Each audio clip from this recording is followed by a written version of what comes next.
Ebya Haji Ali okuddamu okukwatibwa bitabuse akatambi nkalina mu maaso awo. Nkusaba kimu likinga video nawe atanaba kusubscribinga oberenga mukwano gwange osubscribinga ku ssaawa eno yennyini kale kankuwa akatambi. Waliwo engeri ssatu kati Haji gye basobola okuddamu omukwate. Esooka Haji bamusaako obulipo obw'okufuluma eggwanga. Senga Haji afuluma eggwanga aba agayudde ekiragiro kya kkooti basobola omukwata. Tukiyita arrest warrant. Haji senga alinyirira obujulizi. Obujulizi oba abajulizi ababa bali musango n'agezaako okuyitafiyaringa nabo. Haji senga agaana okudda mu kkooti banawulidde bamuwadde mande esembayo buki mu mwezi. Senga agaana okutuukiriza ekyo era Haji asobola okukola ki okukwatibwa. Then ekisembayo senga omusango gumala okuwulirizibwa ne gumusinga kitegeeza alina okukwatibwa agende bamusalire asaavinge. Ekibonerezo ekyokusaavinga kisobola okubeera kastudio oba nani kastudio. Nani kastudio kitegeeza basobola okussaako fayini, basobola okussaako okwera olujja lwa kkooti bulungi bwansi. Naye kati guno omusango munene. Ekibonerezo kyagwo kuba kukola ki kusibwa imprisonment ate ogumu gwa kufa. Okitegeera so kati kitegeeza kasaba kizuula ndi waguza baddamu ne bakukwata yezo engeri ennya. Ekirala Haji okumuwa beyiro tekimuggyako ki musango. Beyiro kwaba ka temporary okuba nti omusango gugenda mu maaso. Naye twagamba nti emisango gya capital offenses emisango eminene tetuyita emisango eminene. Omusango gwe ekibonerezo kyagwo guba nti ogukusinga ekibonerezo kuba kufa oba ebbanga lye ery'obulamu ng'oli muki mukomera. Emisango egyo tegiwulirizibwa nnaku 2-3 mwaka myaka 2. Emisango egyo gisobola otwala emyaka emeka 5. Naye emyaka 5 nga tegunnaba kuggwa gusobola okutwala emyaka 3 okutandika owulirizibwa. Kubanga mu high court tukola ku first come first serve. Ekigambo Q oba okitegeera atuwuliriza Q line y'emisango nga wezizze kyemisango egya 2. Yes, buterevu ku mukutu Jika Media pokyali kansubire ebigambo ebyo mwana tu obyewuliriddeko. Oye omukulu oyo ekanso mulamba era atuwadde ensonga eziyinza okuddisibwayo Haji Ali mukomera. Nezino ensonga tetuwuliddemu nsonga ya bujulizi bano ba Nalongo Kitone ba Fifida Queen bwe bali mu kuleeta essaawa eno obwa odi ekitegeeza oyo Gasiya inagwe babadde baleeta essaawa eno takyasobola kubeera nga mwana tu abayamba. So abadde balowooza nti Haji Ali yandizibwayo mukomera. Ensonga muziwulidde ziyinza omuddisaayo ate ng'ensonga oziwulira nti nsaamusaamu era Haji Ali asobola ozigoberera bw'atyo n'abeera nga taddizibwayo mukomera. So ekya Haji okuddizibwayo mukomera mubeere bagumu ekyo tekijja kubeerawo mpozi ng'omusango gumusinza. Ate kyetumanyi obulungi nti omusango teyaguzza era oluvannyuma ennyo amazima gajja kuvaayo. Haji Ali emisango gijja kubeera nga gimugibwako. Buterefu kankongera akatambi n'oluvannyuma tuyongere maaso. Waliwo ayinza okwebuuza nti bano abayimiridde mu nkuba bakubira ki? Tuli Kaleerwe ne Sheikh Aluka Mutamusuza Bambuli ne Haji Ali Mwizera. Bwolaba bano eno ye family ya Haji Ali Mwizera. Waliwo omusiraamu tetujja kwatuukiriza linnya lye amuwadde ente. Era ente yenu ennyini gye mulaba wano Sekata Musuza abantu bagambe bakakasa ekitukubye enkuba nti obe tukubye omukusago bategeeza ente tugirabyeko kanti kwateko mukakaseti yeyo ate wallahi namu ya Haji Ali Mwizera. Mu nsi mulimu abantu Allah be yatonda n'emitima gyabwe myeru ate mirungi ng'agaba kungulu ne muna n'agaba okumanya musajja mulungi agambye ne mu kamera sagala kuyimirira n'erinnya lyange temulyogera wabula era n'atugamba nti si ye yekka wabula ne famire yonna agambye kino kikyali kituuza agambye omusango tugwangule mugenda kulaba ekiddako inshallah olaba agabye kano ku Beiro kati ate bana baguwangudde inshallah taala kusaba nga bakuume yeebazizza mwenna abadde mu nsonga. Assalamu alaikum warahmatullahi wabarakatuh.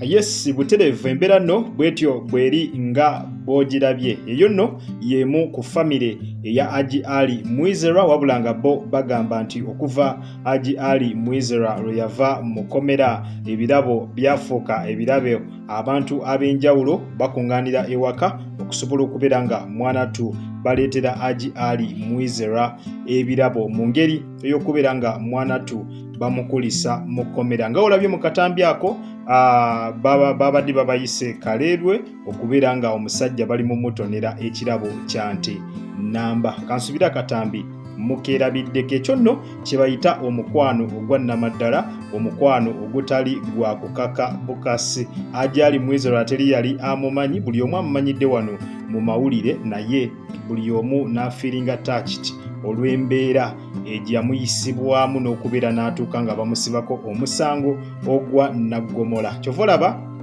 abantu ddala bavuddeyo okubeera nga mwanatu bamulaga laavu ey'enjawulo, laavu etabangawo. Kale kankongereyoko n'akatambi katono nnyo, n'oluvannyuma nkomewo tweyongere mu maaso. Mu mawulire ge tulinawo njagala okubategeeza fantastic UNCC ku kiwandiiko kyabwe bagaseeko abantu bano wammanga ng'oggyeko Lily Pazo ne Gravity omutujju, bagaseeko Rita Dansolo, ne bagattako Shakira, ne bagattako ne Gloria Bugi.